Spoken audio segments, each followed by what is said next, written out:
are you? My name is Lowe, and I'm the creator of Leisure Suit Larry.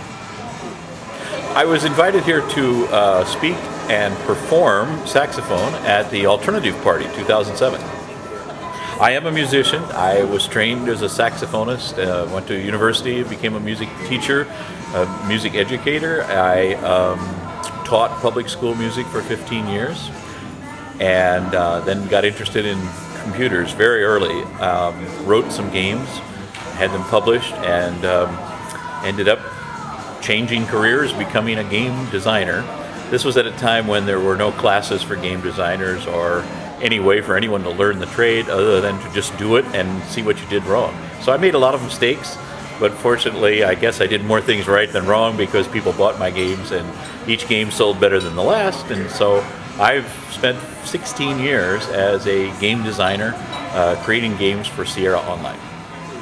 Well, Larry was never as dirty as the packaging made you think or hope that it was going to be. The games were notorious for pretending or perhaps aspiring to be sexy. But you know, when you only have, I think we had 220 pixels across the screen, the resolution that we wrote the original game was less than a cell phone today. So it's very difficult to do anything that's really very pornographic or even titillating at that kind of chunky resolution. So I went for laughs instead. I thought it would be fun to do a game that was humorous, and there wasn't any games like that in the marketplace at that time. Well, and you know, come to think of it, they're still not. So I talked to a lot of people who play my games, but the first question I always ask them is, did you pay for it? And most of they say, oh, well, I paid for the later ones. One of the largest selling games for the Apple II computer back in 1980 was a game called Soft Porn.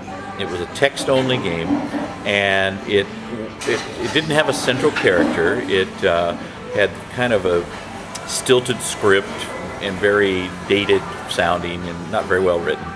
But it had the same premise as Larry.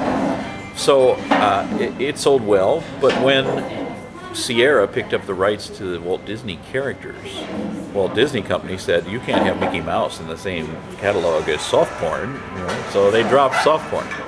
Well, later, a couple years later, when we gave up the rights to the Disney characters, we said, hey, maybe we should update Soft Porn, because it was a huge seller. It was the best-selling game we had. For example, at a time when Apple had sold 100,000 computers, Sierra had sold 25,000 copies of Soft Porn, and everybody I knew had a pirated version.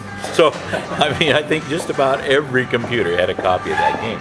So we thought, well, maybe we should do a game like that. Well, I looked at it, I went home for the weekend, and I played it, and I came back and I said, this game is so out of date that it should be wearing a leisure suit.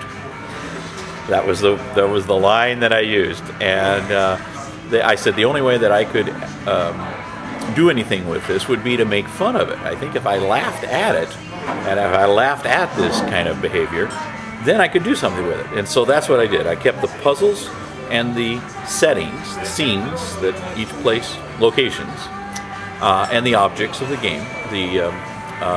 But everything else was new. Every line of dialogue, every character. There was no central character in the original game, so I created a character, and I wanted somebody who was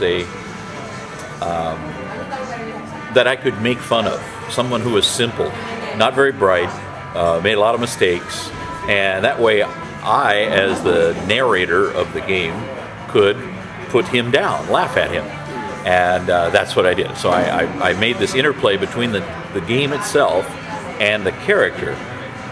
But I did an interesting thing, I guess. I didn't realize it at the time, but I always referred to Larry as you.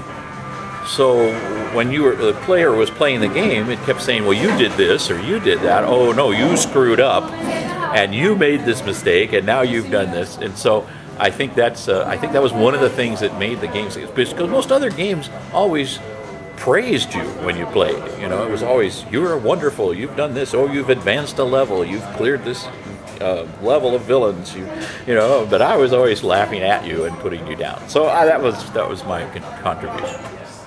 The name of the game, Freddy Pharkas, came about because we wanted to do a game that was a Western, because there hadn't been a Western game before. And at that time, you have to understand, in the 80s and 90s, early 90s, Sierra's goal was to do games that had never been done, to do something different. Whereas today, I don't think publishers think that way. Publishers today look at games and say, well, that's different, we can't do that. We don't know if that'll sell. We might lose money, therefore, well, let's not do that. Back then, Ken Williams looked at it in the opposite way. It was, well, this is something different, it might sell, let's do that. And so we did a Western. So I started to say, well, he could be a farmer, or he could be a rancher, and my tongue got tied. I got twisted together, and I said, rancher or farmer, you know, and it ended up pharmacist. And I went, oh, yeah, he could be a pharmacist and a frontier pharmacist. And then I created the name Freddy Pharkas to go along with frontier pharmacist. So that's how that all came about. It was really a slip of the tongue. But it gave me a good idea to say, well, what if a guy was a pharmacist? What would be the backstory? And so I literally built it all from those two words. And that's how I made him into a character who had been a gunfighter at one time, and then given it up to go into a career of pharmacology, and how he had to get back and save the day by pulling out his 6-shooters and, you know, saving the town from the evil Ken, you know, who was named for my boss, Ken Williams, right? I always had Ken be the villain or something in the game because he was my boss. I knew that nobody would sue me if I, because he wouldn't sue himself. So.